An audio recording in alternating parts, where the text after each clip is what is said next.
नमस्कार मित्रों, मैं हूं आपका मित्र उमेश महादोशी। अभिराम वाणी पर आपका हार्दिक स्वागत है। समकालीन लोककथा प्रसारण के इस कार्यक्रम में प्रत्येक रविवार को एक या दो लोककथाएं शामिल की जाती हैं।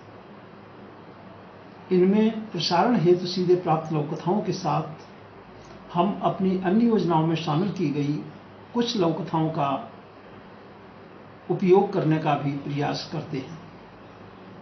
लोककथाकार मित्र हमें हमारे ईमेल पर अपनी लोककथाएं भेज सकते हैं।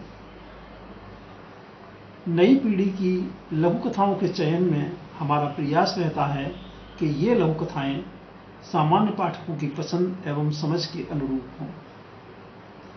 अनूठी लोककथाएं कार्यक्रम के स्थान पर नई पीढ़ी की लोककथाएं कार्यक्रम अगली सूचना तक जारी रहेगा। तो आइए हम आरंभ करते हैं कार्यक्रम नई पीढ़ी की लघुकथाएं। आज की प्रस्तुति में शामिल है नई पीढ़ी की एक प्रतिनिधि लघुकथा जिसका शीर्षक है छूटा स्वर। श्री के.एल. पांडे जी की इस लघुकथा का वाचन उमेश महादोशी यानी मेरे द्वारा किया जा रहा है। यह लघुकथा दी अंडरलाइन पत्रिका के दिसंबर 2022 लघुकथा विशेषांक में शामिल की गई है। तो प्रस्तुत है श्री के.एल. पांडे जी की लघुकथा छूटा स्वर। स्वरों का संसार, आहा कितना अद्भुत है ये।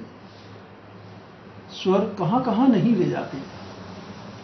एक विस्तृत पटल और मैं, लगता है इस स्थान तक पहुंचने पर इच्छाएं भी शेष नहीं रह जाती।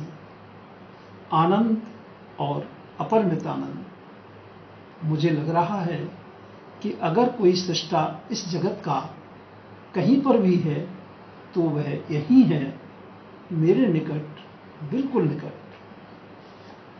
स्वर मुझे शक्ति दे रहे हैं कि मैं उससे बातें करूं और एक अद्भुत प्रकाश से आलोकित मेरा मन यहीं ठहर जाना चाहता है, यहीं स्वरों के इस अद्भुत संसार में।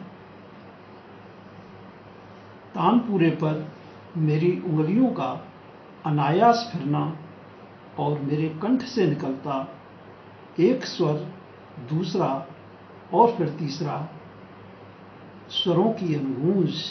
और मैं, पापा घूमने नहीं चलेंगे? आज मौसम कितना अच्छा है, नायग्रा आज बहुत सुंदर दिखेगा। मेरी बेटी की आवाज ने मेरी तंद्रा भंग की है और मुझे याद आया है कि मैं कनाडा अपनी बेटी के पास आया हुआ हूं।